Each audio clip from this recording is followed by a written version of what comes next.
दरअसल प्रदेश में 24 अप्रैल से मुख्यमंत्री गहलोत की ओर से शुरू किए गए महंगाई राहत शिविरों में बड़ी तादाद में लोगों को राहत मिल रही है। अब तक के आंकड़ों के अनुसार 1.3 करोड़ परिवार कुल 10 बड़ी फ्लैगशिप योजनाओं से लाभान्वित हो चुके हैं। 100 यूनिट घरेलू बिजली, 2000 यूनिट कृषि कनेक्शनों पर फ्री बिजली के साथ ही चिरंजीवी पेंशन और सिलेंडर योजना लोगों के लिए वरदान साबित हो रही है। मुख्यमंत्री गहलोत इन कैंपों की जमीनी हकीकत जानने के लिए अब तक 1.5 दर्जन जिलों का दौरा कर चुके हैं। ये कैंप 30 जून तक चलेंगे। महंगाई राहत कैंप चल रहे हैं, उसमें चाहे 25 लाख का बीमा हो, हिंदुस्तान में कहीं नहीं, आपको मालूम है। 500 रुपये गैस सिलेंडर 76 लाख लोगों को दे रहे हैं, हिंदुस्तान में कहीं पे भी नहीं है। 100 यूनिट बिजली दे रहे हैं फ्री, 1 करोड़ 4 लाख लोगों के बिल जीरो आएगा। 2000 यूनिट से किसानों 15 लाख किसानों का बिल जीरो आएगा। इस प्रकार से कमी कोई हम छोड़ नहीं रहे हैं।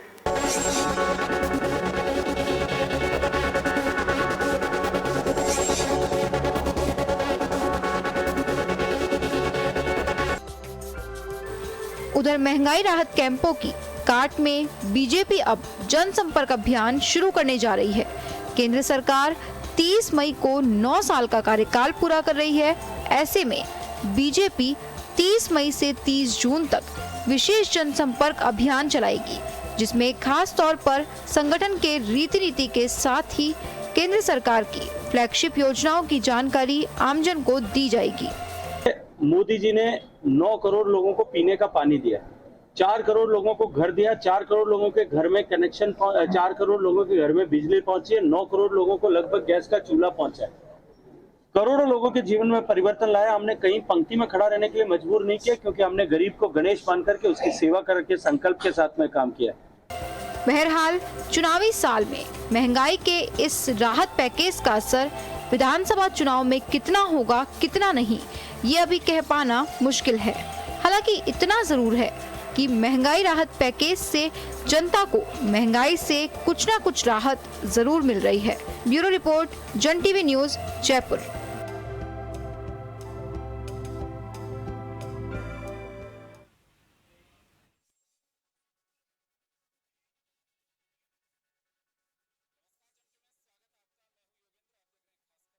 हम बात करेंगे राहत और बेनिफिशरीज की।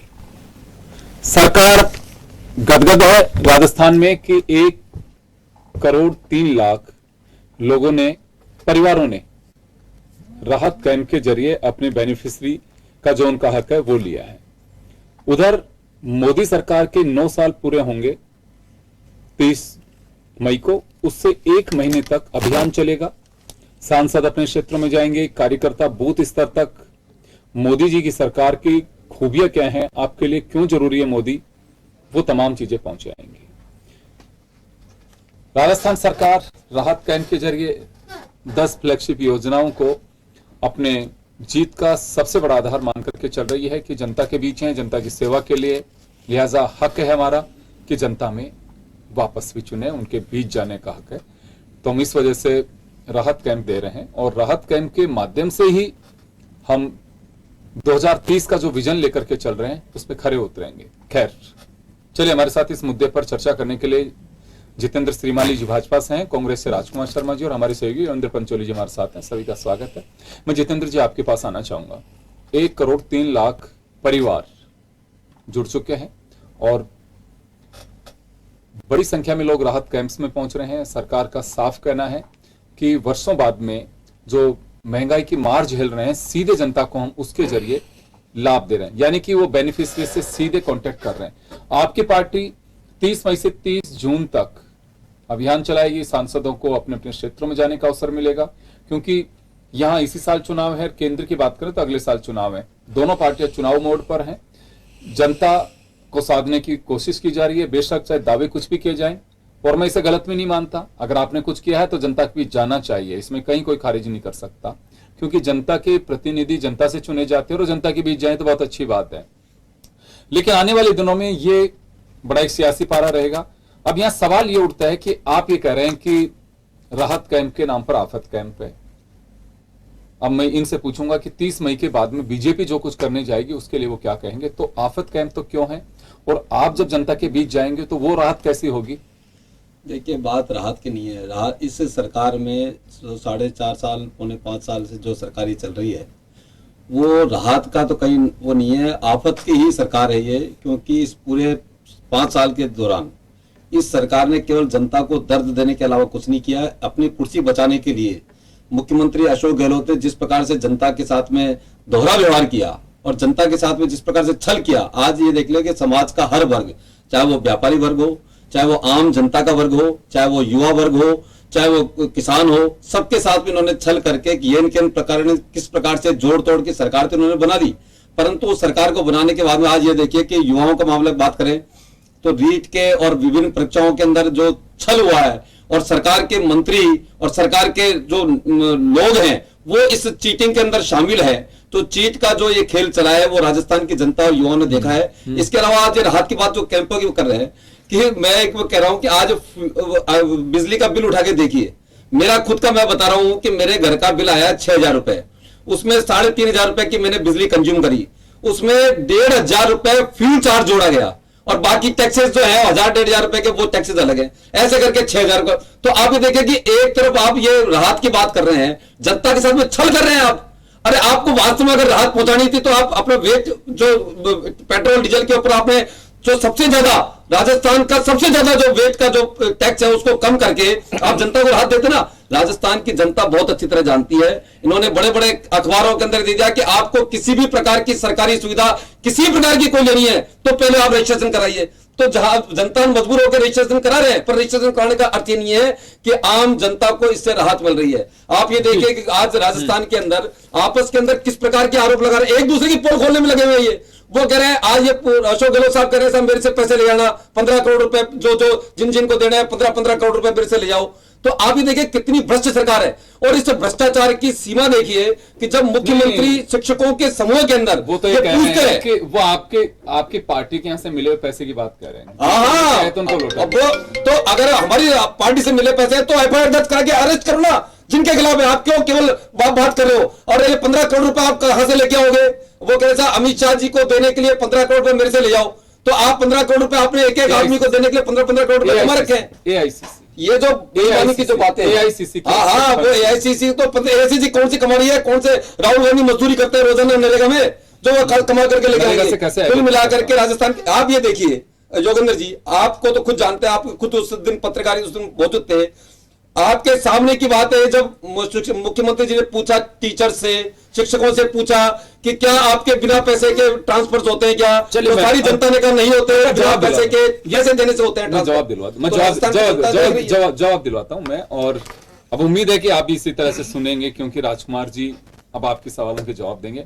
आपने सुना कि राहत कैंप के नाम पर आफत कैंप है, ये इनका कहना है। उसके अलावा जो सब चीजें कही हैं उसका मैं जवाब चाहूंगा आपसे, क्यों मैं कहूंगा तो फिर वही समय लगेगा। योगेंद्र जी, मुझे तो खुशी है कि राजस्थान की सरकार गहलोत साहब के नेतृत्व में 4.5 साल अपने पूरे कर चुकी है और घनी विपदाएं आई, बहुत सारी विपदाएं आई। कोरोना आया, भारतीय जनता पार्टी ने हमारी सरकार गिराने का प्रयास किया, हमने डटे रहे, सारे विधायकों ने हमारा साथ दिया और आज हम राजस्थान की जनता की सेवा कर रहे हैं। जो आप ये महंगाई राहत शिविर जो हमारे चल रहे हैं उनके लिए मैं आपको बता दूं, ये शिविर हमको लगाने की आवश्यकता नहीं थी, लेकिन हुआ क्या कि भारत सरकार ने जो आम बजट आता है, राजस्थान की जनता को कोई राहत नहीं मिली, तो मुख्यमंत्री जी ने तय किया कि जब मैं जनता का सेवक हूं और मैं जनता के गार्जियनशिप में अगर निभा रहा हूं तो मैं कोरोना में मैंने किसी को भूखा नहीं सोने दिया, कोरोना में मैंने चिकित्सा के अभाव में किसी को मरने नहीं दिया। जो हमारे जो राजनीतिक संकट आया, भारतीय जनता पार्टी ने सरकार गिराने का प्रयास किया, जब भी मैंने कहा कि मैं गार्जियनशिप निभाऊंगा तो मुख्यमंत्री तय किया कि मैं महंगाई से भी राहत दूंगा। हमने 10 बड़ी योजनाएं बनाई और 10 बड़ी योजनाएं बनाकर के हम गांव ढाणी तक अंतिम व्यक्ति तक पहुंच गया, हमारा प्रशासन पहुंच गया कि वो वहीं रजिस्ट्रेशन कराए, वहीं लाभ लेवे। अब मैं भारतीय जनता पार्टी को कहना चाहता हूं कि ये कह रहे हैं कि आफत शिविर है, तो आपका कहने का मतलब हिंदुस्तान में 500 रुपए का सिलेंडर कहीं नहीं मिल रहा है। तो अगर भारतीय जनता पार्टी कहती है कि 500 रुपए सिलेंडर कांग्रेस पार्टी दे रही है तो क्या नहीं देवे? 2000 यूनिट जो बिजली फ्री हम दे रहे हैं किसानों को तो क्या वो नहीं देवे? 50 यूनिट से क्या 100 यूनिट बिजली फ्री दे रहे हैं तो क्या हम नहीं देवे? क्या हम नरेगा की जो 100 दिन की जो हमारा था 125 दिन कर दी, क्या वो नहीं करें? तो ये तमाम योजनाएं हमारी जो 10 की 10 योजनाएं हैं, क्या पशुओं का हम बीमा नहीं करें?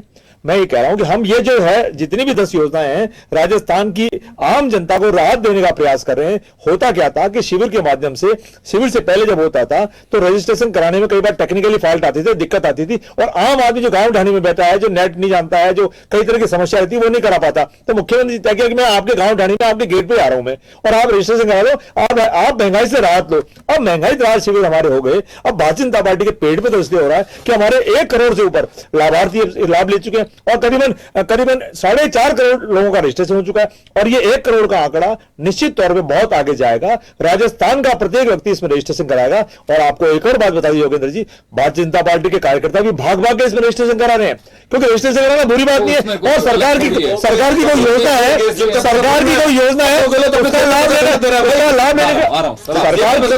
सरकार की कोई योजना है, उसका लाभ लेने का सबको अधिकार है। और ये योजना सबके लिए, ना कि कांग्रेस के लिए, ना कि बीजेपी के लिए, सबके लिए सब। लेकिन भारतीय जनता पार्टी इसका विरोध क्यों करती है? भारतीय जनता पार्टी इसका विरोध क्यों करती है? राजकुमार जी, आम आदमी तो आराम से, तो बीजेपी वाले दौड़ते क्यों आ रहे हैं?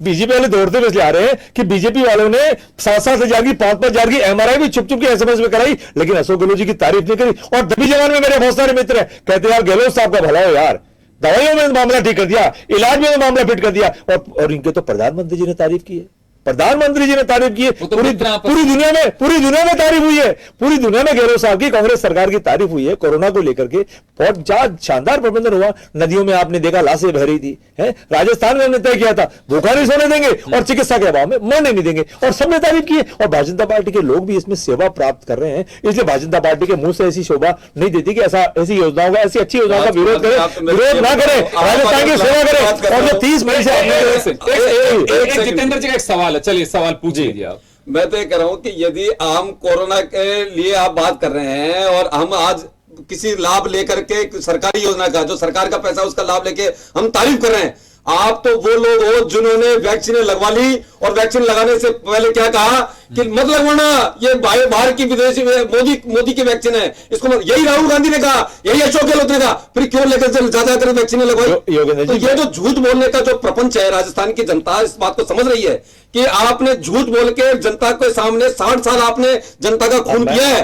अब जनता समझ रही है ये आपकी रेवड़ियों के अंदर आने वाले नहीं है। और जो ये राहत आप दे रहे हो, इनमें सारा पैसा प्रधानमंत्री जी ने अशोक गहलोत जी को दिया है, तब कहीं जाकर के आपने राहत दी है। इसमें ज्यादातर योजना वो है जो केंद्र सरकार का। आज जो चिकित्सा की बात कर रहे हैं, चिकित्सा के अंदर सारी योजना आपने, ये जो इंदिरा गांधी की भोजन की योजना चलाई वो केंद्र सरकार की योजना, आयुष्मान की जो योजना थी वो हमारी योजना, ज्यादातर योजनाएं आपने नाम पलट करके आज आप रेवड़ियां बात करके जो मैं पूछना चाहता हूं, आपने फ्यूल चार्ज क्यों बढ़ाया? जब देना जनता को राहत, आप ये बताएं स्पष्टीकरण देवे मुख्यमंत्री कि एक तरफ आपने इसके बिजली 200 यूनिट बात कर रहे हैं फ्री करने की, और आप एक तरफ 1200 रुपए फ्यूल चार्ज बढ़ा दिए, 1500 रुपए कर रहे हैं। ये जो दोहरी आपकी एक तरफ से निकालो, एक जेब से निकालो, दूसरी जेब में डालने का नाटक करो, उनमें से आधे पैसे खा जाओ। यही प्रधान आपके राहुल गांधी जी ने कहा था ना कि जब मैं 1 रुपया देता हूं तो 80 पैसा खा जाता है भ्रष्टाचार और 20 पैसा पहुंचता है। तो ये जो है राजस्थान की जनता, राजीव गांधी जी, हाँ राजीव गांधी जी ने कहा था कि जब मैं 1 रुपया बेचता हूं दिल्ली से तो 80 पैसा भ्रष्टाचार खा जाता है और जनता तक 15-20 पैसे पहुंचता है। तो आप ये 60 साल का इतिहास भी तो बताओ साथ साथ कि आपने इस भ्रष्टाचार, आप ये बताइए कि आपने कोई रीत के जब उसमें शामिल थे, अपराधी शामिल थे, आपके सरकार के लोग थे, उस समय आपने क्यों नहीं कार्रवाई करी उन लोगों के खिलाफ? उनके बुलडोजर से मकान क्यों नहीं गिराए? तो राजस्थान की जनता और युवा देख रहा है इस बात को। भाई आपकी ये दोगली और जो भ्रमित करने वाली बातें है ना, ये अब चलने वाली नहीं है। योगेंद्र जी, अशोक गहलोत जी ने पहली बार पूरे देश में मांग करी थी कि वैक्सीन फ्री करो, और वैक्सीन भारतीय जनता पार्टी को फ्री करनी पड़ी। हमने हमारे वैक्सीन मंगाई थी। झूठ मत बोलो, भारतीय जनता पार्टी ऐसे कह रहे हैं। हमने तो पहले दिन कहा था तो मेरे बीजेपी के वैक्सीन फ्री करेंगे। मेरी बात सुन लो, मैं भारतीय जनता पार्टी के मित्र को कहना चाहता हूं कि राजस्थान में नो डाउट बहुत अच्छा सुप्रबंधन कोरोना में हुआ है, आपको तारीफ करनी चाहिए। और हमने भारतीय जनता पार्टी का भी सहयोग लिया, सबसे ज्यादा पॉलिटिकल पार्टियों को सहयोग किया था, एनजीओ को सहयोग किया था, लेकिन सबके सहयोग से सबके सहयोग से और राजस्थान की जनता ने कहा कि बुलाओ कि राजस्थान के मुख्यमंत्री अशोक गहलोत थे। अगर राजस्थान के मुख्यमंत्री अशोक गहलोत नहीं होते तो राजस्थान का न जाने कोरोना में क्या होता। नंबर बात आती है, आप कह रहे हो कि आफत शिविर है, ये आफत की बात आप मत बोलो, रेवड़ी का नाम बदलो, भारतीय जनता पार्टी को मैं कह रहा हूं राजस्थान की जनता बात नहीं करेगी, राजस्थान की जनता बात नहीं करेगी और 2023 में आपका सुपड़ा साफ हो जाएगा। इसलिए रेवड़ी का नाम बदलो, राजस्थान की जनता की हमको सेवा करने दो, उनको राहत प्रदान करने दो। और अगर आपसे कुछ बन नहीं रहा है, अगर 25-25 सांसदों से कुछ बन नहीं रहा है तो कम से कम रेवड़ी का नाम तो मत दो, गलत तो मत बोलो। और आपके जो शिविर, अब जो आपके सांसद अब तक 4.5 साल तो कहीं नहीं गए, जो पिछले 2-3 साल से आपके जो सांसद बने हुए हैं। एक बार वापस हमारे योगेंद्र साथी हैं, योगेंद्र पंचोली, उनके पास में जाना चाहूंगा। योगेंद्र, वैसे आम पब्लिक की क्या ओपिनियन है?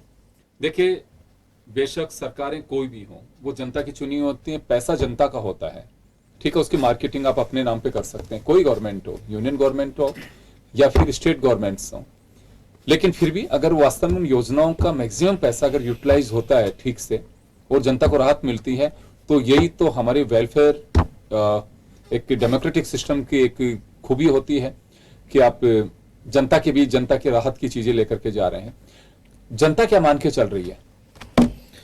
देखिए, दोनों ही चीजें यहाँ पर जिस तरह से कांग्रेस महंगाई राहत कैंप चला रही है, केवल अभी 24 दिन का ये आंकड़ा आया है 1,03,00,000, यानी 24 दिन में ही, जबकि अभी 42 दिन से सही परिवार हैं, ये परिवारों को राहत मिल, इतने गारंटी कार्ड वितरित हो चुके हैं। दूसरी तरफ अब अगर क्योंकि राजस्थान में चुनाव हैं और चुनाव भी होने हैं, तो यहाँ बीजेपी की तरफ से अगर देखा जाए तो बीजेपी भी अब जनसंपर्क यानी जो कार्यक्रम होने वाले हैं, सरकार के जो केंद्र सरकार के 9 साल हैं उन पर कार्यक्रम होने वाले हैं, वो भी जनसंपर्क में हैं। वो केंद्र सरकार की योजनाओं का बखान करेंगे, या राज्य सरकार अपनी योजनाओं के माध्यम से आम जन तक पहुंच रही है, माध्यम हो सकता है ये कैंप हो, लेकिन जनता यहाँ पहुंची है और इतने परिवारों ने रजिस्ट्रेशन कराया है, इतने लोगों को इसका लाभ मिलना शुरू भी हो गया है। हालांकि बीच में जिस तरह से श्रीमाली जी भी बता रही, फ्यूल सरचार्ज में जिस तरह से बताया कि 2018 से पहले जहां फ्यूल सरचार्ज केवल 18 पैसे था, वो अब 60 पैसे हो चुका है। यानी महंगाई, और अगर इसके रेशो देखा जाए कि क्या कोयला इतना महंगा हुआ है कि ये 4 गुना तक या 6 गुना तक इसका सरचार्ज बढ़ा दिया जाए, तो ये चीजें हैं। आम आदमी धीरे धीरे इन चीजों को समझ भी रहा है, लेकिन कैंप की अगर बात करें तो राहत तो मिल रही है कैंप से, क्योंकि ये जो भीड़ आ रही है, लोग पहुंच रहे हैं, तो लोगों को कहीं ना कहीं ये चीजें निकल कर आ रही है कि सरकार अपनी योजनाओं को एक बैनर तले एक जगह लोगों को बुला रही है और उन लोगों को चयनित कर रही है, उन लोगों को कि यहां पर आप आइए और इन जो हमारी योजनाएं हैं उनका आप लाभ लीजिए। हालांकि धीरे धीरे कई चीजें हैं उनमें आम आदमी इन चीजों से कुछ दिग्भ्रमित भी हो रहा है कि क्या वाकई लाभ मिलेगा, क्योंकि जिस तरह से यहाँ पर फ्यूल सरचार्ज के नाम पर जो बिल आ रहे हैं वो भी कहीं ना कहीं ये ऐसी स्थिति है कि फिर क्या रजिस्ट्रेशन कराएं कि नहीं कराएं, तो कई ऐसी स्थितियां हैं जो क्लियर होना जरूरी है। जी बिल्कुल, आप सही कह रहे हैं। और मैंने पहले भी कहा कि ये देखिए, जनता की गाड़ी कमाई का पैसा है, जनता का पैसा जनता के बीच जाना चाहिए, इसमें कहीं कोई बात नहीं है। वेलफेयर स्कीम्स होती इसी के नाम पर हैं, और लेकिन अगर एक पार्टी या एक सरकार देती है तो वेलफेयर जनहित की बात होती है, और एक दूसरी पार्टी उसमें ये कहती है कि रेवड़ियां बांटी जा रही हैं। और जब खुद देते हैं, सभी की बात है, अगर केंद्र देती है तो कांग्रेस कहेगी रेवड़ियां बांट रही है, और राजस्थान में अगर कांग्रेस की सरकार दे रही है तो बीजेपी रेवड़ियां बता रही है।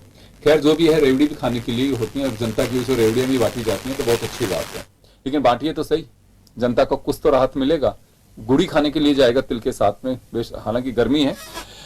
श्रीमाली साहब, आपके पास में आना चाहूंगा, मैं आप लोगों की बात करना चाहूंगा। आप लोग भी पूरी तरह से चुनावी मोड पे हैं, और बीजेपी के लिए कहा जाता है कि चुनावी मोड पे 24 घंटे रहती है। तो 9 साल मोदी साहब के पूरे होने पर आप पूरे देश भर में सभी राज्यों के अंदर बाकायदा आपके सांसद अगर हारे हुए हैं प्रत्याशी, तो वो अपने कार्यकर्ताओं के साथ में जाएंगे और जनता के लिए मोदी जी ने क्या किया वही बताएंगे, जो आज अशोक गहलोत राहत कैंप के जरिए बता रहे हैं, उनके कार्यकर्ता बता रहे हैं कि अशोक गहलोत ने ये किया है और अशोक गहलोत ये कर रहा है, वही सब कुछ आप कहेंगे। तो आपका लक्ष्य क्यों होगा इससे? देखिए, लक्ष्य तो बहुत सारे होते हैं, पर मैं आपको एक बात बता देना चाहता हूँ कि इस पूरे 4-5 साल की सरकार जिस प्रकार की हो रही है ना, आप ये देखिए कि राहत शिविर के अंदर इन्होंने केवल अभी तो कागजी कार्रवाई शुरू हुई है, मोटे तौर के ऊपर तो किसी प्रकार का कोई राहत आम जनता को तो मिलनी चालू हुई नहीं है।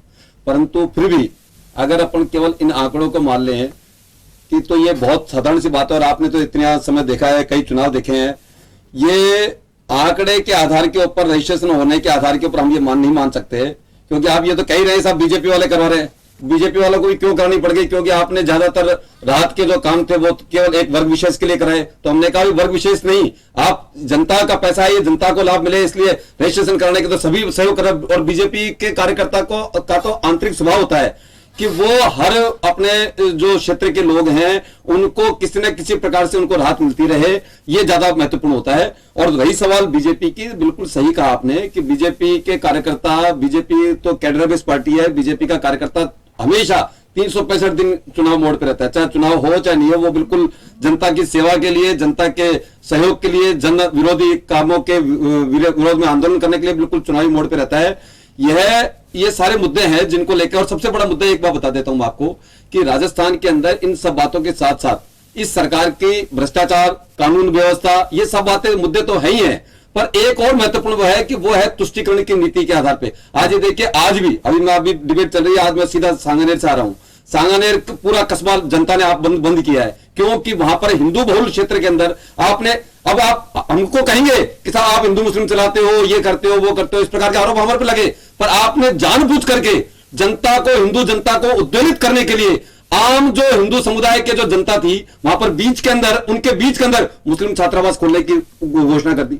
तो ये जानबूझ करके मुद्दे आप कैसे उठाएंगे? क्योंकि आपको पता है कि हम राहत तो दे नहीं सकते। अगर आप वास्तव में राहत देने की वाली बात करते, यदि आपको अपने राहत कार्य पे जितना ज्यादा विश्वास होता है, एक बात आप इस प्रकार के जितेंद्र जी, मैं एक बात वैसे जानना चाह रहा हूं आपसे, आपका अपना स्वतंत्र विचार है, ये कहीं लिखा हुआ है कि किसी भी आबादी में किसी धर्म विशेष या कोई भी अगर मुस्लिम बाहुल्य क्षेत्रों हिंदू धर्म का कोई व्यक्ति हो तो उसका मंदिर नहीं हो, सुनिए मंदिर नहीं हो सकता, उसकी धर्मशाला नहीं हो सकती, या कोई दूसरा उसका अपना घर नहीं हो सकता, लिखा हुआ है। या हिंदू आबादी है तो उसमें मुसलमान का घर नहीं हो सकता, या उसका छात्रावास, कहाँ लिखा हुआ है ये? देखिए लिखा हुआ तो है ना, वो कहाँ लिखा हुआ है? मैं बता रहा हूँ, बताइए। ये बिल्कुल स्पष्ट है, आप ये देखिए कि बहुत सामान्य सी बात है कि मैं रामगंज के अंदर, रामगंज का जो क्षेत्र है बिल्कुल जो जहां आए संवेदनशील घोषित कर रखा है, आपने घोषित कर रखा है संवेदनशील, वहां पर घोषित कर रखा है आपने, यानी सरकार, सरकार का पार्ट नहीं, योगेंद्र जी नहीं, आपका मतलब आपने सरकार से वो वाले प्रश्न पूछा ना, तो मैं उसी नाते प्रश्न बता रहा हूं कि यदि सरकार ने उसको संवेदनशील घोषित किया, क्यों किया भाई घोषित?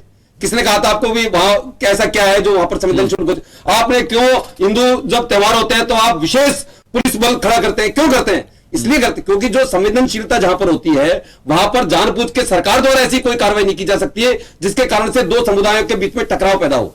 ऐसी कोई कार्य सरकार के, अब आप ये देखिए, एक छोटी छोटी बात देखिए सरकार की, जब कोरोना चल रहा था उस समय इन्होंने वर्ग विशेष को एक राहत शिविर भरपूर किए, वो तो छोड़ो, इन सब बातों के अलावा आज ये 2 जिले जयपुर के अंदर बनाने की जैसे बात आई, उदाहरण के लिए क्यों बनाया इन्होंने जयपुर जिला, ताकि ये जो एक वर्ग विशेष का जो एरिया है वो पूरा एक जिला बन जाए और वहां पर हमेशा और हमेशा एक कांग्रेस का उनका वर्चस्व बना रहे, और वहां पर जो उन्होंने जो निगम के पड़ेगा मुझे हमेशा बने रहे, उससे क्या फर्क पड़ेगा मुझे तो ये बता दीजिए। फर्क पड़ेगा ना, जिले में क्या, सुने जनाब, एक बात सुनिए, लोकसभा लोकसभा विधानसभा सीट आपके जिलों में, मैं फर्क बता रहा हूं। फर्क ये होगा कि अगर 2 जिलों के अंदर 2 नगर निगम है तो आप उसको एक नहीं कर सकते, अलग अलग एक ही नगर के अंदर, एक ही जिले में अगर 2 नगर निगम है तो एक कर सकते हो, परंतु अलग अलग जिलों में अलग अलग नगर निगम है तो आप उसको दोनों को एक नहीं कर सकते, ये कानून है।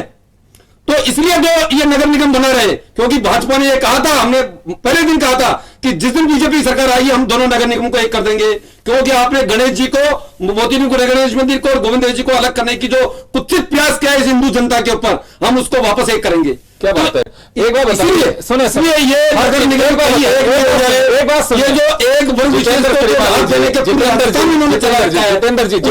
करने के लिए, जितेंद्र जी कभी कभी ऐसा महसूस नहीं होता कि बेवजह हम हर चीज में हिंदू और मुसलमान लगा करके सुने बात तो सुने, ये तो आप ये बताइए कि अगर गेहूं की बाली भी हरी से अगर तब तक होगी तो आप ये कहना शुरू कर दोगे कि गवर्नमेंट थी, देखिए बाली हरी है, मुसलमान का रंग आ रहा है, उसके बाद में ये तो केसरिया रंगाना शुरू हो रहा है। देखिए मेरी बात सुनिए, ऐसे मत करिए, हर चीज सुने मैं माफी चाहूंगा। देखिए आप स्वतंत्र, मैंने क्या कहा कि हमने गेस्ट के नाते बुलाया, स्वतंत्र है, जो कुछ कहे आपकी अभिव्यक्ति की आजादी है, लेकिन हर चीज में आप ये मत कहिए कि इस वजह से हिंदू और ये मुसलमान, हिंदू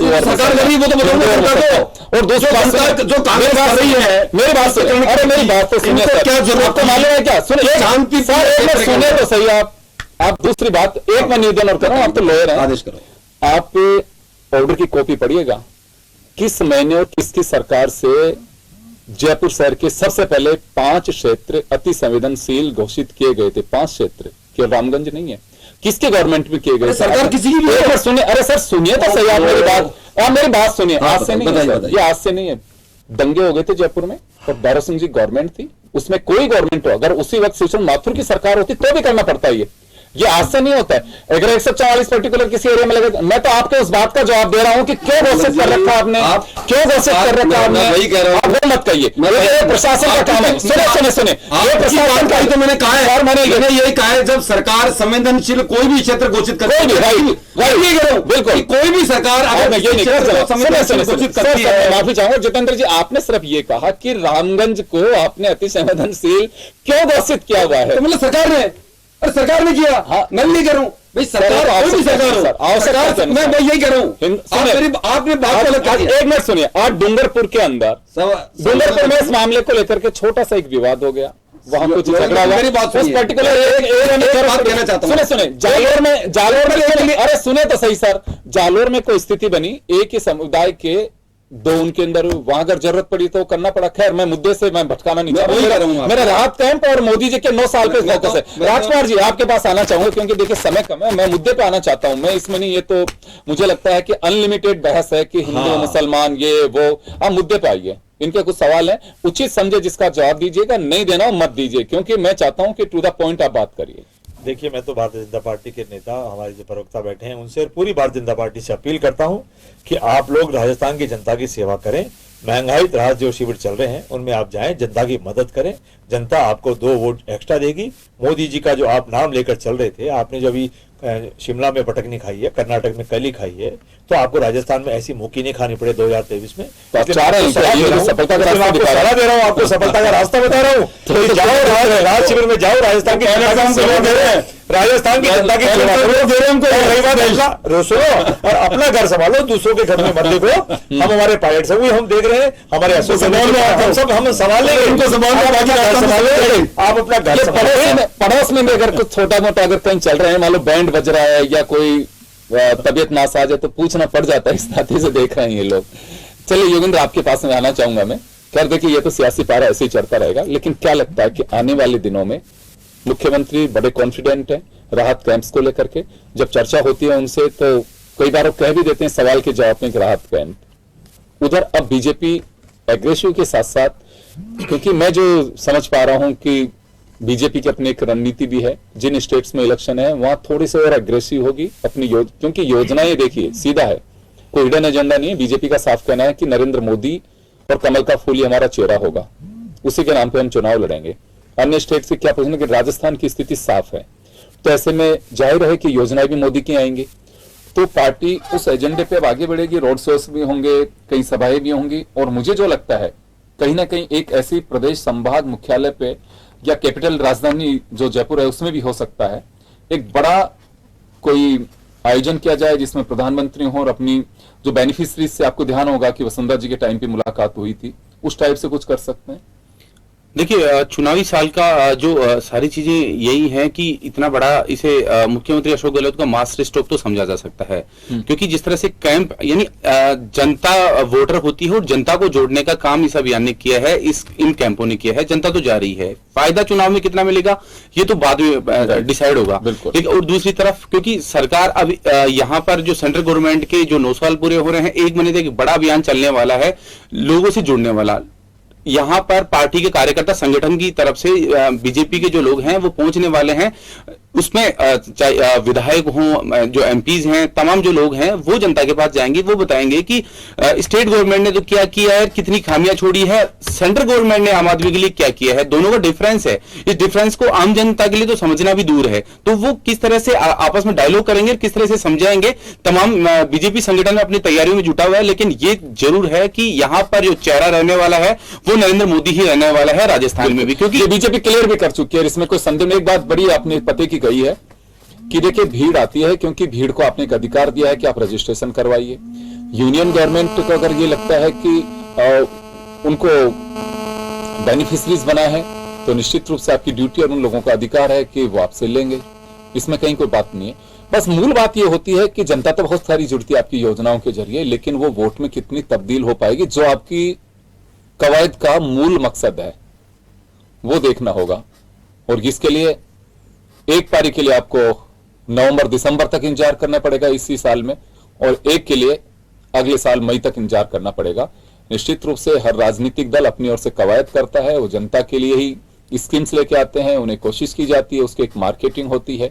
मार्केटिंग इस वजह से कह रहा हूं कि जनता के बीच छाप छोड़ने के लिए, उसके बीच अपनी पैठ बनाने के लिए भरपूर कोशिश की जाती है। और वो जरिया कोई भी हो सकता है, मीडिया भी हो सकता है, सोशल मीडिया भी हो सकता है, आपकी मार्केटिंग टीम भी हो सकती है, लेकिन आप कितने सफल हो पाते हैं और जनता भरोसा करके आपको कितना प्यार दे पाती है। क्योंकि आजकल एक और चीज ट्रेंड चल रही है, आई लव यू।